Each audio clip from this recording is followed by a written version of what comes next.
I can't see her doing something like that. She's super intelligent. I can't. This is the moment Zach realized his wife, Ashley, was a secret murderer. Police found Taylor Wright, a friend of his wife, lying dead on his property. Crazy. Police suspect Ashley was the murderer, but Zach refuses to believe it. Little did he know, he was about to get the shock of his life in the interrogation room. Can you tell me how you came to know Taylor? Through working PI cases. Okay. She'd come over to our house every now and then. She met my wife. They became friends. Did you guys ever have a falling out or? Never. From doing this job for so long, I would just pick up little lies from her. Just. Dude, what are the chances that his wife and he's a PI? Stuff just didn't start seeming right. She would disappear for days. You couldn't get her on the phone. Greg and I would try to call her. You couldn't get her on the phone. Taylor had been known to go missing for days at a time, but this time was different. She hadn't been seen for over a month before she was found. Early on, cops believed her disappearance was nothing out of the ordinary, but she'd left everything at home, and what little texts she sent to her friends were in language she wouldn't normally use. I mean, I'm sure now you've read the news and everything. Yeah. You kind of know the date that we're talking about. Have you had a chance to go back and pinpoint where you were on the 8th of September? It's I can't remember, but I'm trying to do the very best I can so I could tell y'all the best I can. I went to the bank yesterday to pull my statement. I know I ate lunch at the seafood place at 9 Mile in Pine Forest. I ate there, and I remember eating by myself, and I remember Ash not being able to make it because she was tied up with work. Taylor was last seen on the 8th of September, so Zach attempts to recount what he was doing that day. Given that he used his debit card to purchase food in the area, it's likely that his story is true. What's interesting, though, is that he mentioned he was out on his own as his wife was busy with work. It seems that he fully believes this to be the truth, and while he knows his wife has been questioned about the murder, he doesn't know that she's currently the #1 suspect. Crazy. The cops aren't trying to learn more about the case. They're trying to determine if Zach had a hand in the murder, or at the very least, turn him against his own wife. Do you know anything about this money that Taylor had given you all? No, absolutely not. She's never given me anything. I've never got anything from that. No. Okay. Do you know anything about your finances? No, to be honest. I give her when I work a case or and I got a settlement from my attorney, I hand it straight to Ash. She takes care of everything. The money the detective is referring to here is a sum of $34,000 that Taylor had given to Ashley for safekeeping. Taylor was going through a divorce and wanted the money. Man, you think your friend is gonna keep that money safe? Hell no, she gonna spend that shit.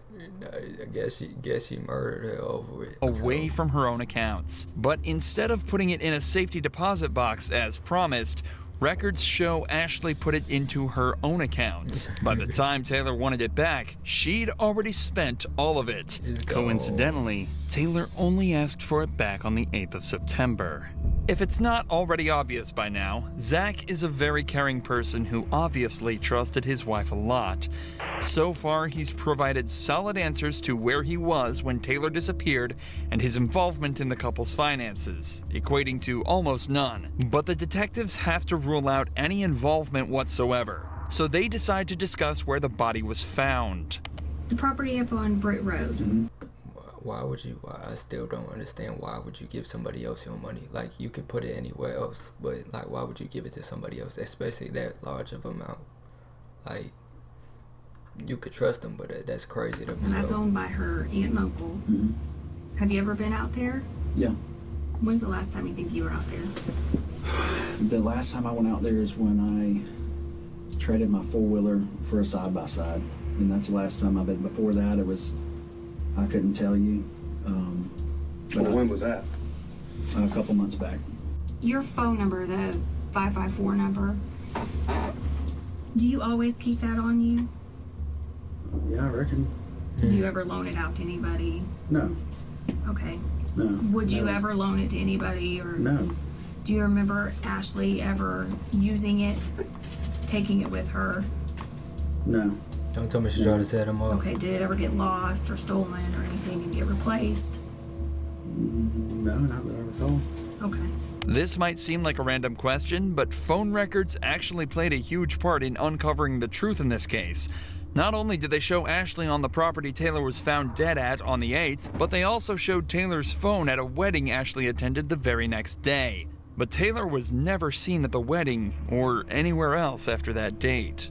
Detectives here are just trying to confirm that if suspicious activity was discovered from Zach's phone records, there would be no way to argue that it wasn't him in control of the phone. But remember, Zach still has very little idea surrounding the true nature of this case. He doesn't know how much evidence the cops have against his wife. All he's doing is defending himself and providing answers that'll hopefully solve the case. So given his compliance so far, the detectives decide to try and question him about some more physical evidence. Do you own any 9mm Yeah. handguns? What kinds? My Glock. Just one or Yeah.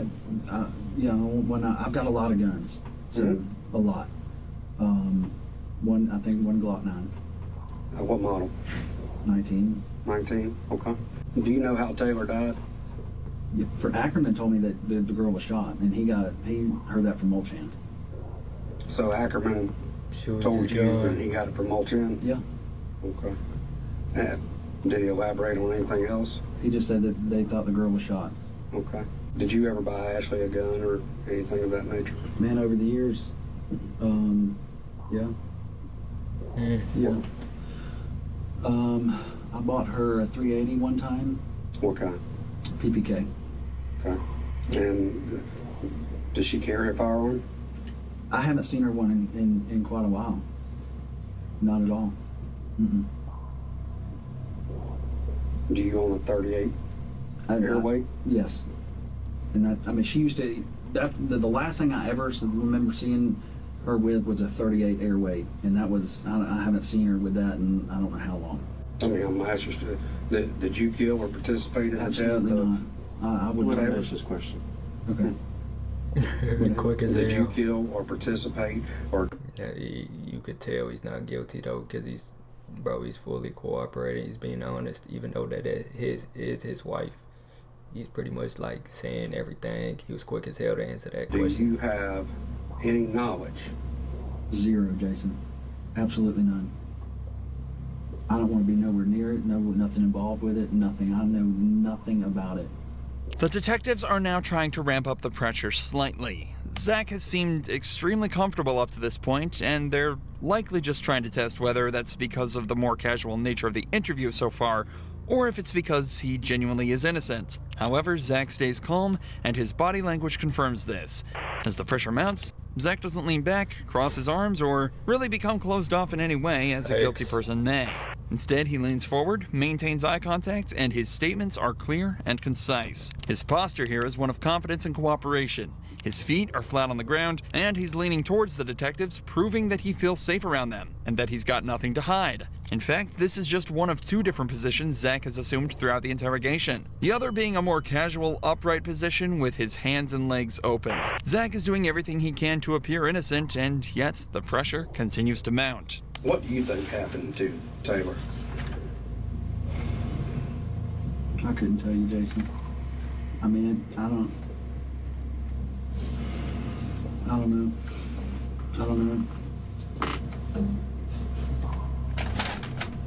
I mean, nobody deserves to ever get anything happen to them like that whatsoever. I don't know, buddy. I don't know what happened to Your her. wife. And I'm asking you,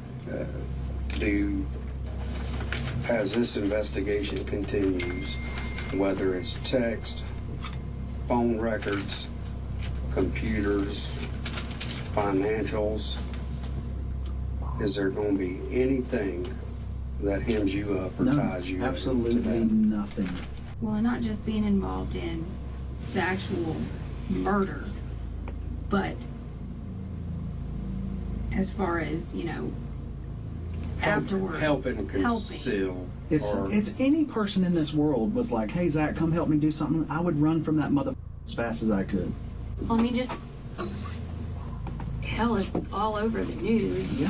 You've read it. Yeah, I've read Right. it, and And I mean, trying to swallow it and figure it out. I mean, it's like it's terrible. but you've read it, so you know at least some of the details. Just based upon that and your knowledge of the job that we do and the job that you used to do, what's your thought? Feelings aside. I don't want to say. Just logically. I can't see her doing something like Don't that. I wanna mean, admit she's it. super intelligent. You know, she's got a criminal. I mean, Master's degree. yeah, or is it master's or I don't know, one of the two. And that's just sloppy. I mean, that's sloppy. I can't see her doing that. There's obviously a lot going Don't on in wanna believe Zach's it. head right now. He obviously doesn't want to believe his wife killed someone, but his years of experience as a PI, coupled with all the evidence against his wife, logically have to be convincing him otherwise. Not only were there the bank statements and the cell phone records, but Ashley was even caught on camera at a hardware store purchasing the exact same type of cement that was used to fill Taylor's grave. At this point, though, the detectives have seen all they need to. Zach takes a minute to discuss a few things with his lawyer, and he signs a search warrant allowing them to obtain all his cell phone records. Eventually, Zach is cleared of any wrongdoing and is allowed to return home. His wife, however, was a different story. We, the jury, find the defendant, Ashley MacArthur, guilty of first-degree premeditated murder with a firearm as charged in the indictment. Overspending not her own money. Overspending your friend's money. You killed her. Because you knew you wasn't gonna pay her back. Crazy. Ashley MacArthur was sentenced to life in prison with a mandatory sentence of 25 years and is now serving her time away from her. Subscribe if you knew bro's finna restart his old life. What? Other than that, I'm going. I'm finna catch y'all. Y'all have a good rest of y'all day. No Carol.